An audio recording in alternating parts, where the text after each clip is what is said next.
Robert Kennedy, thanks for taking a minute. Simple question. Tucker, it's good to see you.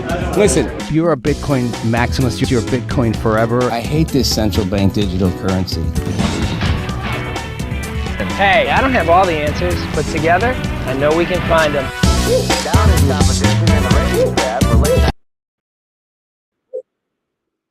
Hey, everybody. I'm having a little sticky on tech issues today, but that's all right. We do a quick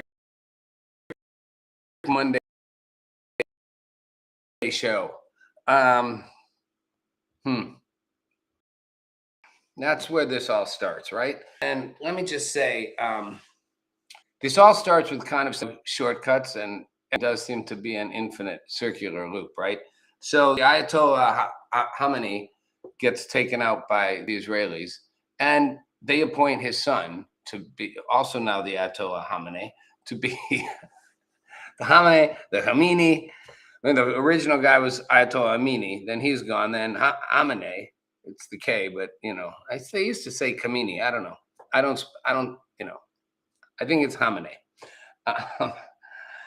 It takes over. The son gets picked by the clerics to take over. So now people are saying, "Oh, it's a hereditary." You know, it's a hereditary.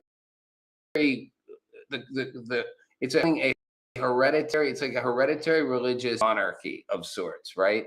And you know, like the notion that it's sort of interesting. First of all, everything's somewhat hereditary, right? But it's interesting that the backlash would be from certain that, you know, that you shouldn't pass the mantle of the leader from one cleric to another based on their lineage. Again, I don't know what difference it really makes. It's like, you know, it's like, remember, like, you know, it's like the Bushes, Bush 1, you know, like people in Hollywood, there's sort of a nepotism to everything. I'm not surprised you'd have nepotism in a totalitarian Islamic republic, just to be honest, you know? And you probably have it in the Catholic Church. Popes didn't have to be celibate, right? I mean, they'd probably pass it on to kids if they had sex, and maybe they do have sex, but not with boys, have to have it with girls. Women make babies, pass it on. Either way, I don't know why people care about who got picked, whether it's his son, his cousin, his best friend, his neighbor down the hall in the cleric hall. The Iranian government is dug deep here. They are like, we are not like, we're not noticing that anything's happening here. We're fine here at home. You took out our supreme leader and a bunch of our other leaders, and took out all of our, you know, sunk our entire and pretty much grounded our entire Air Force, and took out almost all of our ballistic missile launchers, and we're in missiles are what we still got, but you've taken our ability, our supply missiles as well. Oh, and now you've come after our oil infrastructure. But don't worry, we're not surrendering. Are you kidding? That'll be American in their grave, said the Iranian president, who people call a moderate, which I find fascinating. I mean, he's a moderate compared to the extremists, but the extremists literally chop people's hands off for stealing, kill women for taking their hijab off, make sure that all women follow underneath. Bill Maher said it really well. Like, you want to talk about apartheid, how about gender apartheid? You know, like in Iran and in many, around the world, women don't have rights at all. I mean, you can't go out of the house without asking, your husband or dad or brother's permission. You can't go to work. You can't do it by your spouse, and it's not rape. And in fact, if some guy rapes you and it's adultery, they may or make you marry him because you screwed it up, right? You were the woman. It's the most fucked up mentality you could imagine for most women, and Iran is like on steroids. And yet we kind of ignore it. I mean, much of the media, and certainly all the river to the sea fanatics, seem to not get people say it, but they don't even really look at it. If you are a woman in Iran, your life is okay. Take the worst version you can think of being a woman in the United States and multiply by 10, and you'll get kind of the good outcome for being a woman in Iran. Well, it's exaggerating a little. It's that bad. I don't care what you say about dynamics, men, women, white men, women in America second treated, black women get triple second treated. You go to Iran, I don't care how fucking high up the hierarchy you are. You literally are subhuman being. I'm gonna go as far as to say you're almost subhuman being to being a slave. Because you literally, maybe that's pushing a little far, but it's right up there. You got zero. A tool for men. However, whichever way they want. And if you violate God-given, hijab-wearing, bow to Allah things, they decide it's fine to just gang rape you because somehow that means, I mean, it is really messed up. So I don't care which cleric steps into place. It's all bad clerics. I don't understand why their governments literally, they're like, we're fine. Like I said, nothing to see here. We'll take care of you, American Israel. Okay. It's like the Monty Python skit where the guy gets his all, what is it in the Life of Brian? They chopped his arm off, then his other arm, the knife, then his leg, then his other thing. He's standing there with like no limbs. And he's, come on, fight me. Sort of like that. And what fight with. Their ability to commit worldwide terror is being rapidly diminished. Their ability to survive economically is being rapidly diminished. Their ability to enrich uranium has been degraded massively. But even if they could, I don't know with what they would. They have no weapons. They have no ballistic missiles left. They have no launching stuff. They're not going to have, they've literally, their entire military been sort of wiped out. Or so it would appear. But they ain't quitting. Japanese in World War II, but worse. And, sadly, that's what gave us the excuse to drop a nuclear weapon, two of them, on Japan. Sidebar again, only country in the world ever to use a nuclear weapon, us. It's always funny. We want to make sure people have nuclear weapons because they might use them. We're the only ones, FYI, world, America, that ever used it. I believe Harry Truman didn't do it to end the war. It did shorten up the war a little bit. And I did save some American lives, which is legit.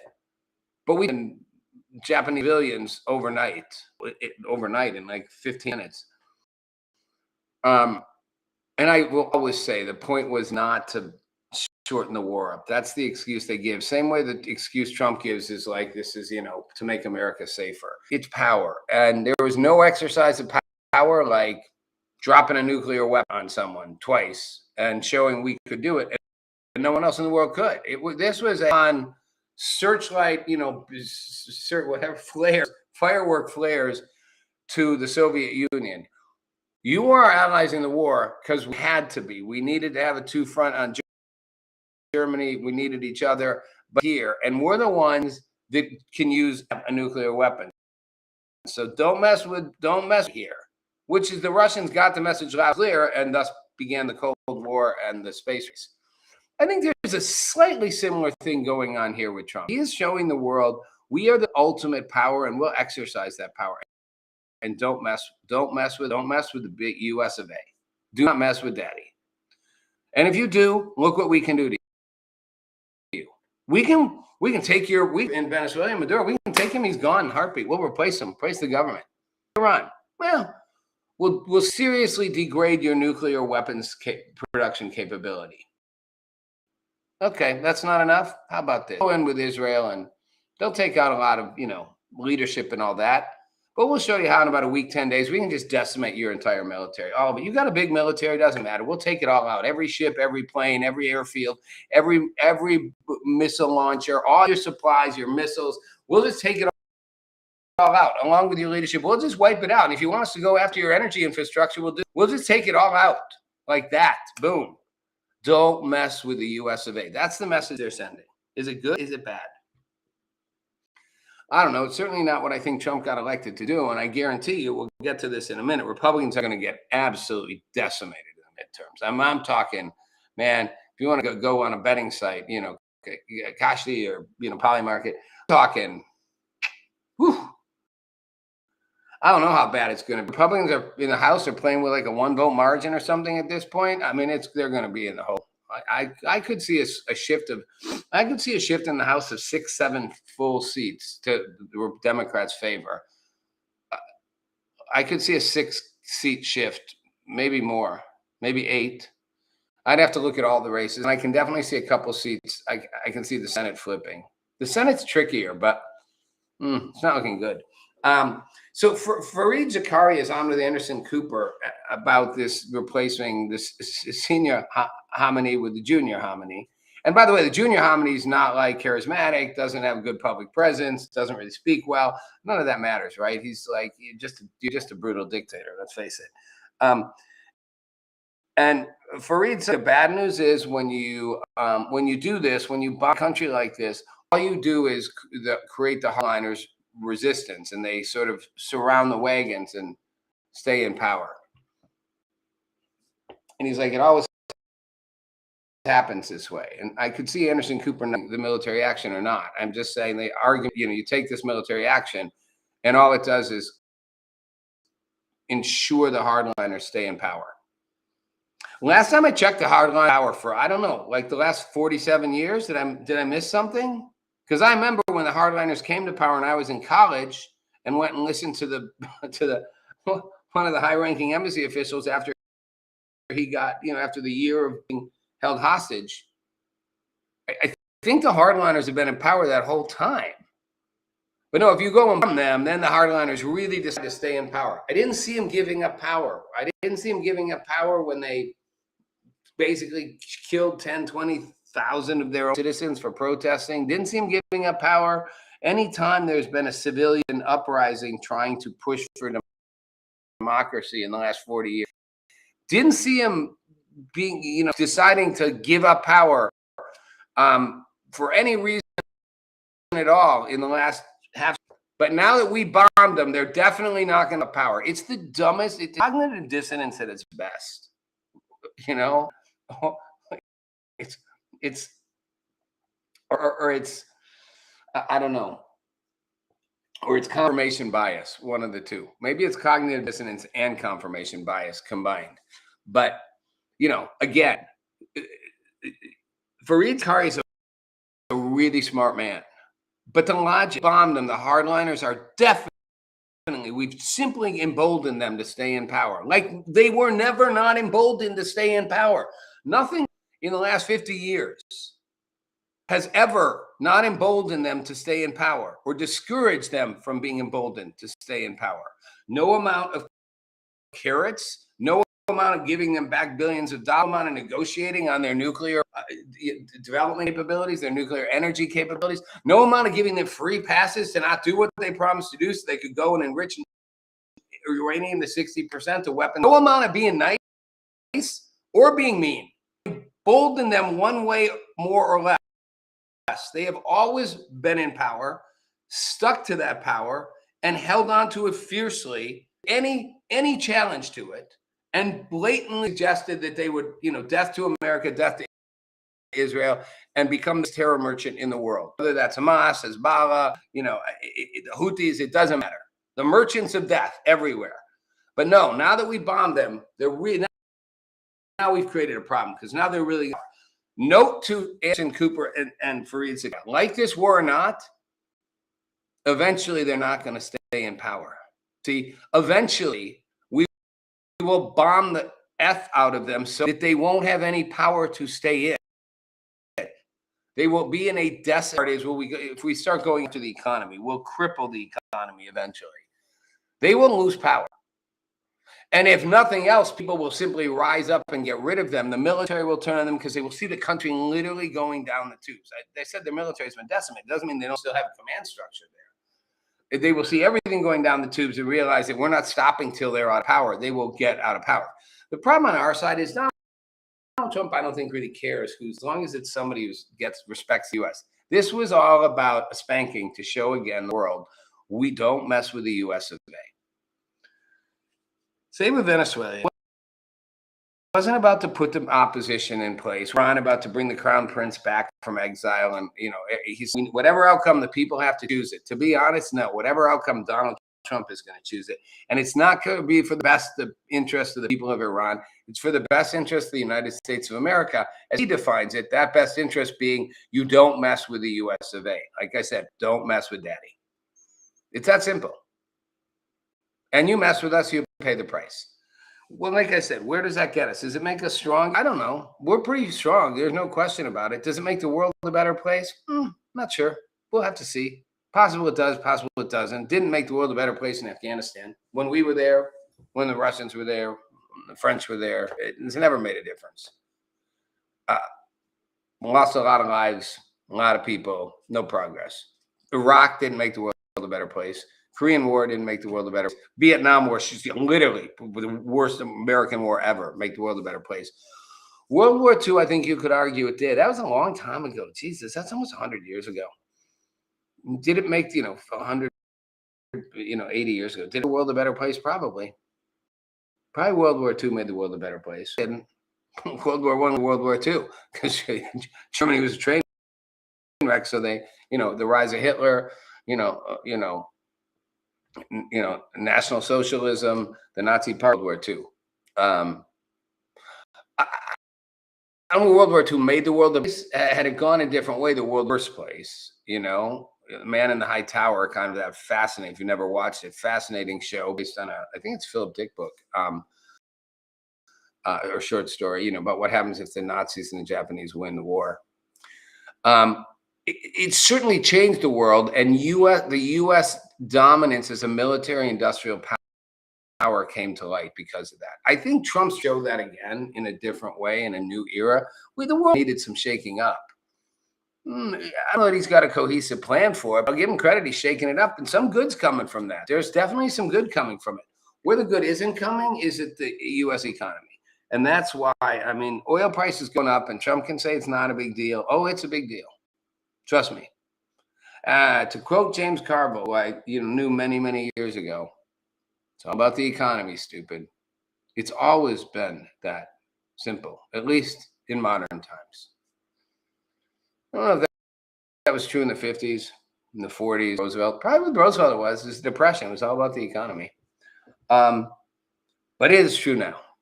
It is all about the economy. And energy prices going up, not good for the economy. Gas prices, even in Tennessee, they've gone up. Everything's, like it was $349 a couple of weeks ago. Now they're like, or $249. Now they're like, it's like almost $1 a gallon in Tennessee. I don't know what it is in Cali or New York energy prices go up bad.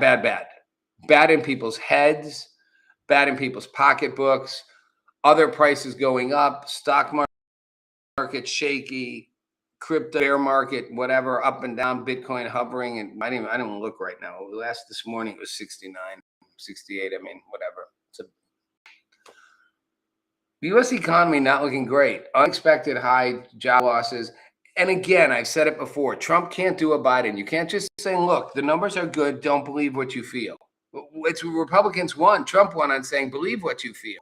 Don't believe what Biden tells you. Believe what you feel. The fact that you can't afford things is real.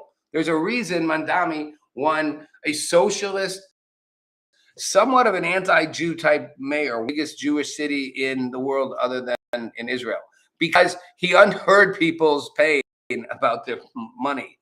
And truthfully, at a certain level, it's Hitler in Germany. When you address people's pain point, they sort of look the other way of who you are.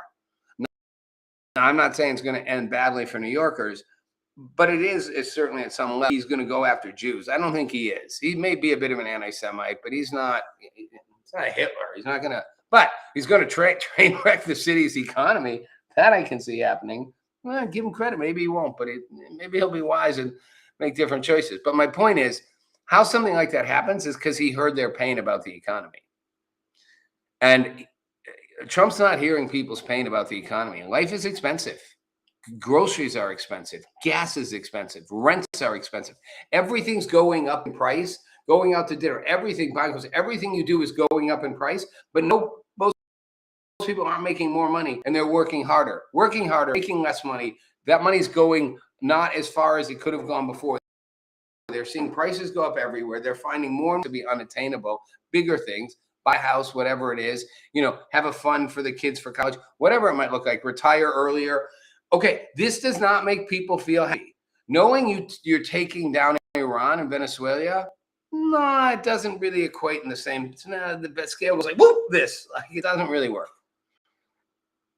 Now, I said we should take Iran out. Oh God, 2006 on my radio, CBC in LA. I said we got to deal with Iran. They're only going to get worse. They're only going to keep doing this. They're going to keep going till they can build a nuclear weapon. They're going to keep going after Israel. They're going to keep hating America. They're going to keep disrupting the Middle East. Sooner we'll have to deal with them. Now, I thought we should deal with them when the Ayatollah Khomeini was in charge. He's gone, died. Then Ayatollah came in. He died. We killed him. Sidebar: it's really interesting, right? That whatchamacallit won't pay out their actually won't pay out their bets on people who said he'd be out of office before the end of March, because they said there was a death clause. They have like 66 million in bets they owe on for people who were right. Well, there's a death clause. There's always something. It doesn't count if he's killed by American military. That doesn't count. Out of office. I think that was the bet. It's in court now. Anyway, people don't ultimately care. And people are smart enough to know that deep down, taking out, which again, I think we had to do sooner or later. I think we needed to deal with them far more stringently earlier. I felt then probably we needed to decimate I felt in the 2000s, early, 6 to 10, whatever, 15, 17, 18 years ago, 17 years ago, we needed to be preparing to take out their nuclear facilities, their ability to enrich uranium. And I thought we should probably do a strategic strike then. But I always said, Israel will eventually do it on their own. And that's what we saw happen in this instance. Not with the abilities, but with this war. It seems pretty clear that Israel was clear, we are going to finish, we're going to cut the head off the snake. We're finishing this. We're tired of having Hamas and in our backyard. We're tired of having missiles fired at us. We're tired. We know the whole world hates us. We know everybody's like bad Jews, bad people. Like, so we're done. You can't, sticks and stones won't hurt us. We got a pretty powerful military. We can be a dominant regional force in this part of the world. We will act on our own and finish Iran off. We'll take out their leadership. We've proven we can take the leaderships out everywhere. We'll take out, energy facilities, and we'll take out air bases. We'll take some losses along the way, but we're doing it with or without you. I always said Israel would eventually act on its own regardless and be like, we're not waiting till it's too late. And now's our best shot to make sure it doesn't come back. So cut the head off the snake. And the U.S. was like, okay, well, you're going to do it. We might as well do it with you. One, it'll be faster, better. Two, Trump's like, show you, don't mess with big USA. Like, just boom, King Kong here. We're coming in. We'll show the world just how powerful we are, how devastatingly lethal military forces. I don't care what you think, policy-wise. The show of U.S. military force in the last 10 days, it's stunning. It's like, holy cow. And they're releasing the videos. Trump even they did one with like a video game, and someone on CNN or MSNBC got all outraged, Tapper or someone, how they're making it out of cartoon. But what he's doing is he's showing the world in living color, like a movie, just how fucking brutally lethal the U.S. military is. Don't mess with us. So we took advantage of it again. Iran needed to be done sooner or later. So, and I understand that. I feel like if we're going to do it, we should ensure they replace the government with a democratically elected one. That's where I differ. If we're going this far, let's make sure the people of Iran get to have a voice, and let's restore another beautiful democracy in the Middle East. That's what I think. But I don't think that's what their goal is. I think their goal is just decimate. I think Trump honestly doesn't care who comes into power. As long as they're nice to the U.S. and don't mess with us and have no power to mess with us, he's happy. And with Israel.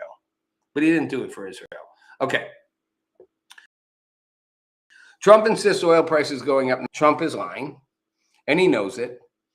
I mean, the same way he insisted like what was going on in Minneapolis. I remember at the time saying Kristi Noem's like short-lived here, the former head of the Department of Homeland Security. She was messing up big time. She was truly messing up. She let her organization become a massive sore spot on the Trump administration. I mean, people were in favor of illegal immigration and getting rid of criminal people who have illegal immigrants here. I won't call them aliens. I hate that word.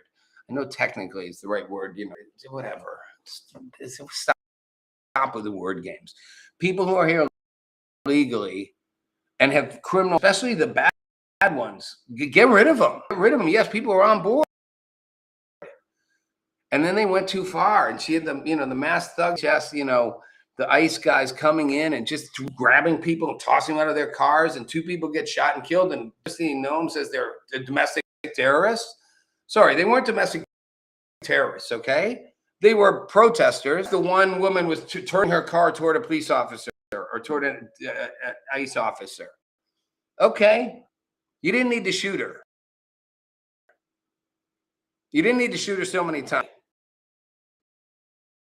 She was a domestic terrorist. No, she was and they were protesting the fact that ICE came in and was disrupting their city. It wasn't just going after the bad of the bad, was messing with people's lives, with people who had productive lives, who had kids in schools and, neighbors and, tied into a community for years, messing with the people. I said, you don't mess with them. You don't mess with the people who came here a long time ago and integrated into America and became part of America's fabric. I know they were illegal immigrants, and I have people who said to me, one illegal. Well, by that logic, any crime any of us ever commits, right? We've all done something wrong. So decide, okay, but we'll give you a pass, but we won't give anybody else a pass. Sometimes that's what you do in life. It's sort of like how they're trying to end the Ukraine-Russian war. Like, Zelensky's like, give us back all our land. And Putin's like, no. Trump's like, right. You probably say, well, bygones be bygones. You get a bunch of the land you took since 2014 when they first went into Donbass. That's life sometimes. You just got to accept the loss or the gain, however you want to frame it. But the ICE went after everybody, and Christine Noem was the leader of it, just saying things and being whatever. And, and then she got ridiculed for being the lipstick thing, wearing the cool outfit and all that, like she was a superhero. I don't have a problem with that. I don't have a problem with her dressing up, being hot and wearing tactical gear. Say, get your message right. Get your people order. Don't go into cities and literally become the enemy of the people. And then when people are like fighting back everywhere, be like, you're all domestic terrorists. You're all bad. We'll send in more. Trump had no choice. He had to sort of say that. My point is, Trump says stuff, and he knew it was bad, and bringing in Congressman Mullen, who I think will be very different. But they get it. So I'm saying Trump says things, does him to cover his ass, but so he's saying the economy's fine to cover his ass, but it's not fine, and their asses are going to get spanked really hard in the midterms. Okay, I'm Gen X. I've said, those of you know, I'm actually, the New York Times called me the original spokesperson of Generation X. I partly helped stick that moniker onto us. I mean, Doug Copeland came up with it in his book, but there was a small group of us getting a lot of visibility in the media. In the 90s, a lot. There was no social media, so traditional media was how you made it. Legacy media, all over it. I was on 60 Minutes, Time, Newsweek, Good Morning America, Today Show, CNN, the NBC Nightly News, CBS Nightly News, the weekend, day morning shows, night shows, Nightline, you name it. Nightline, which emerged out of the beginning of the Ayatollah taking over in Iran, right? And Ted Koppel would cover it every day to be like, day 2. The hostage situation, day 30, day 300, and eventually they just called it Nightline, and it just became a show. So I can, take credit with a small group of us of taking that moniker, hating being called slackers, over and over again on the media. And if you look back at news coverage back then, like news reporters or anchors would say they call themselves Generation X. We called ourselves that. Now it's but we were the first generation, latchkey kids, the kids who grew up with, kind of messed up, the broken homes, to be the first to be expected to do as well as our parents, to not be able to have the same economic growth outcome. They were all saying we wouldn't be able to.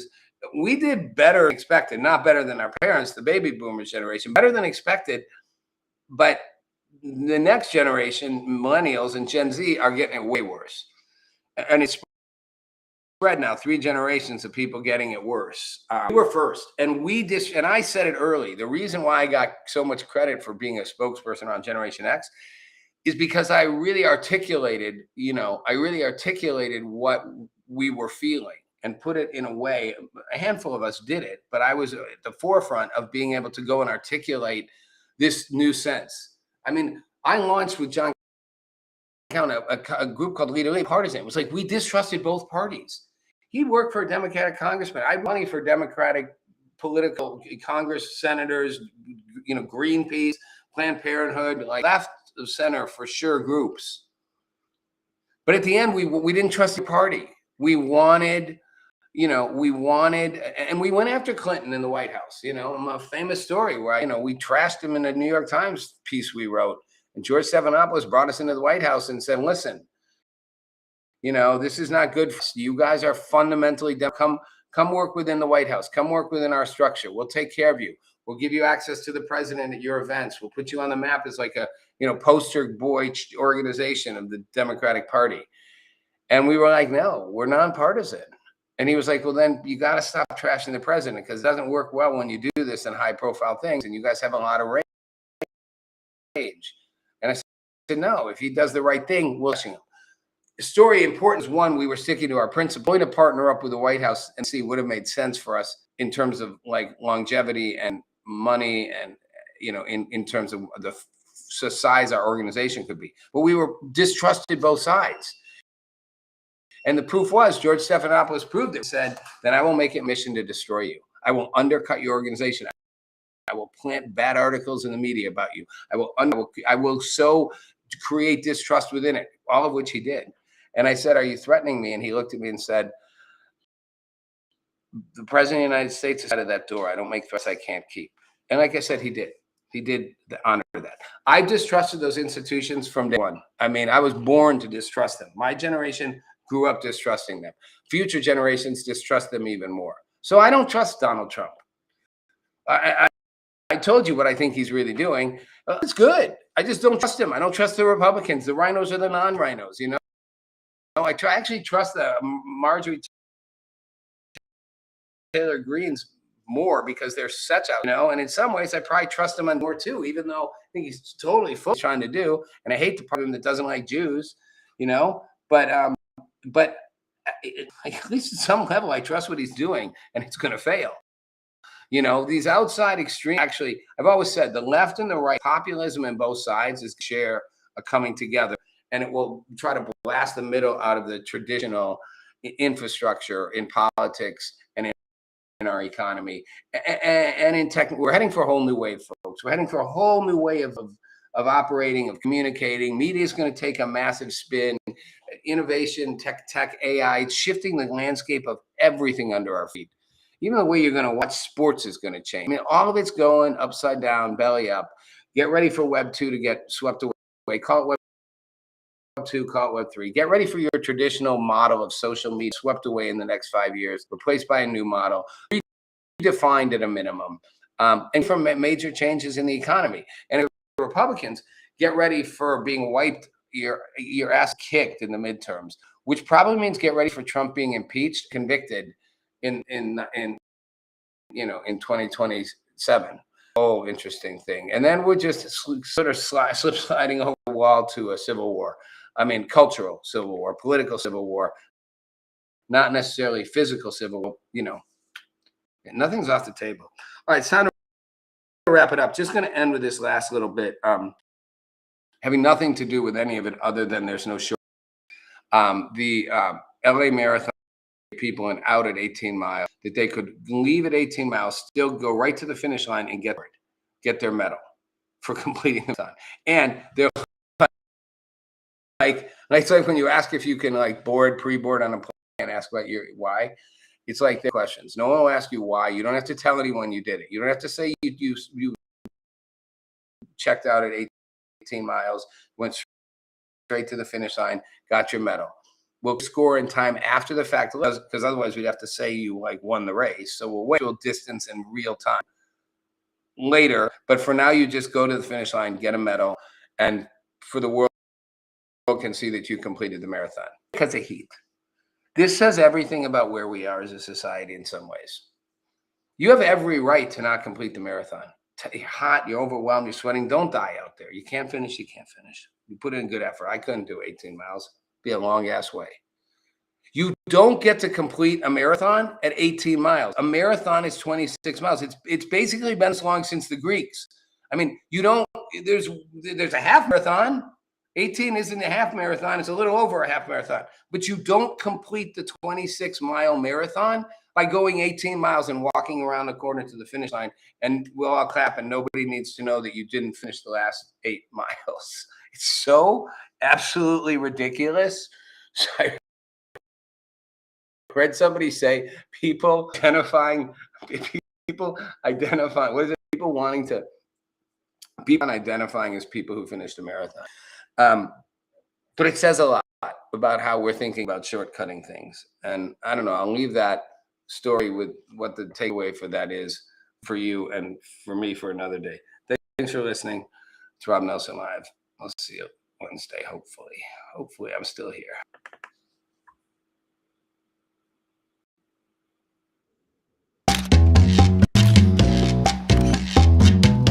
Meet Rob Nelson, talk show host. Because you got the 70s thing going there. I got someone's underwear. Robert Kennedy, thanks for taking a minute. Simple question. Tucker?